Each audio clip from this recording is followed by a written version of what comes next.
Welcome to PostStructural Football, a channel devoted to the philosophy, poetry of the world's most beautiful game, right? Right, Oh, exactly. all right. Okay. So what are we going to talk about today, Maurizio? We are talking about Real Betis and Sevilla, the game that they played last week. Yeah, Not exactly spectacular. no, not by any stretch of the imagination, my friend. No, but there are a few things that we can, discuss just to get this conversation started. Yeah, All right. absolutely. Let's watch the first clip, and then I'll tell you what I see in this. Okay. Hmm. At the end of the first clip. So basically, what infuriates me is not being the best teammate that you can be. Meaning, in some moments, you can't win a game with a pass. Hmm. The best thing that you can do is to give it away to the open man and take position in some other place. This guy does something completely different. And the problem with this that I have, see here, Yep. okay, so he is the forward. So the defense is placed, he has to come back. And here he has two men in front of him, both open. Look how long it takes to this guy to get rid of the ball. Right. He starts losing position by driving it inside. And the point is that I want to make, the ball ended up going to the same man who was supposed to receive it 5 seconds earlier when the defense was not set. See the Sevilla defense there? They are Yep. set now. You lost the momentum and you lost the opportunity. From there, the number 8 cannot score a goal. The best thing that he can do, give it away, go and take space. Now, he stops, loses the ball, and then eventually give it to someone, and 5 seconds later, the ball goes back to the guy who was supposed to take it in the first place. But now everything is set. There's nothing else there. There's no space. There's no room. Yeah, I mean, they've managed to get now 5 in the back, and they've created a picket fence. And plus, they have defenders already in the gaps here. So it's already too late. Absolutely right. I agree. And we also know that Real Betis, it's not the strongest part in this game. Sevilla is. You have to take advantage of things. Also, this missed opportunity tends to become habits. If you don't do it once, you tend to repeat it because nobody would be screaming at you like my old coach would do with me had I had done something like that. But I kind of wonder about it. When I was thinking about this and I was watching the match, Maurizio, I was thinking about this opportunity you see here, Real Betis. I mean, granted, people say they may have gotten hosed on some of those on that questionable card that in which they had the penalty kick, which was basically the beginning of the end for them. But you know what? I mean, they really only have about 3 or 4 legitimate chances that they create pressing forward because of the rest of the game. They're pretty much sitting back in a 4-5-1, soaking up pressure, and they're pretty confident in doing that. But they create such few opportunities to generate goals, and then when they do, exactly, they put too much pressure on this forward who gets lost in the wash in part, I think, as you accurately said, because of his own sort of he's just a very narrow player, at least in this game.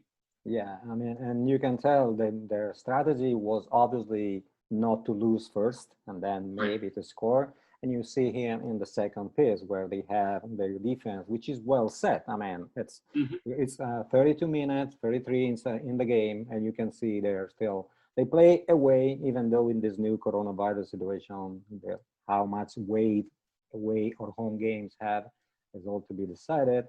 But at least, I mean, you can see that they strategy defensively was working. So like we see in this piece.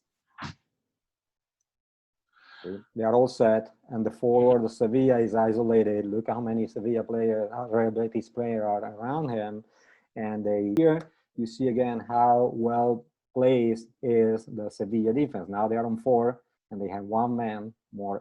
You mean the Betis? The Betis defense, yes, yes, of course.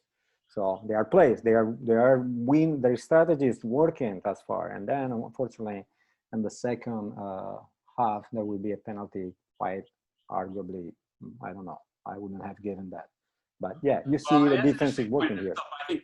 I think there's also, by the way, this is like, we're going to be getting to another match in just a little bit. Very compact in the center. They force teams to go out wide, okay? And you see a lot of cycling back, and that's because they're very organized on defense right here. It's just they can't put anything together on offense when they're going forward. Yeah. Well, Napoli's coach was very well known to be a very aggressive midfielder. So, and he organized the team very well, actually, against a very good team with a very good coach, but still they managed to Let's save that be. for a few minutes later. Yeah. Okay, So, go on. anyway, so here is the tribute to history that I saw in this passage. Here it is. This is the man who makes the kind of intervention, the tackle that the other guy we saw making and then stopping. But if you look at what Franco Baresi does after that, above all in the last pieces of this historical clip, look at what he does here. He gets the ball and he starts running forward at the same second. He never thought only like a defender. Right. The ball is in place. He used to be a real libero, as they say in Italian, meaning a free man. He knew that he would not have a marker every single time who ran forth. You could see from the very first game of his debut in Serie A, he plays all over the field, and he played like a veteran from day one. And that's why he started at he was 17, and he played until he was 37. He had different careers because of when the defensive game of Milan changed, he changed too. But the guy has a mentality of attacker, not just the defender. He knew that he could be the man, the supplementary man on top when he would recover the ball. But you would you would describe him though as really, you know, I'm going to botch the pronunciation here, Maurizio, but he was the classic libero, correct? Libero, yeah. Well, he was the classic libero, but his career changed when zone was implemented the way that Arrigo Sacchi implemented. Well, because zone, of course, would negate the idea of that free player in the back. Well, he had more defensive responsibility. But if you watch the game before his game from 1977 to 1985, he plays more like in this last clip where he just goes all over the place. Then he stays a little bit more on the defensive line with either Filippo Galli or Costa Curta or Maldini, and plays more there. But that doesn't mean that he's not going forward, because that was his game. So the last part of this clip that I want to show is the same mistake that Neil here. The game is still in play. This guy botched the kick, and then his head is entirely on his feet. He doesn't see the area. He doesn't see the box. He doesn't see he has a free man on his left, on his right, and he has a free man on front of him that he could just easily pass the ball, and they get a much better chance at scoring than he does. But this is when you are not seeing the whole field. And after a 122-day layoff, I mean, you know, yes, these sorts of mistakes are going to happen, but I think you're absolutely right.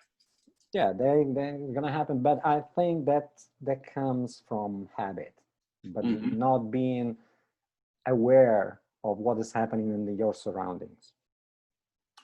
Oh, that's it for this one, the first one. We'll move to the next one, and we'll talk to you in a little bit. Okay? Okay. All right.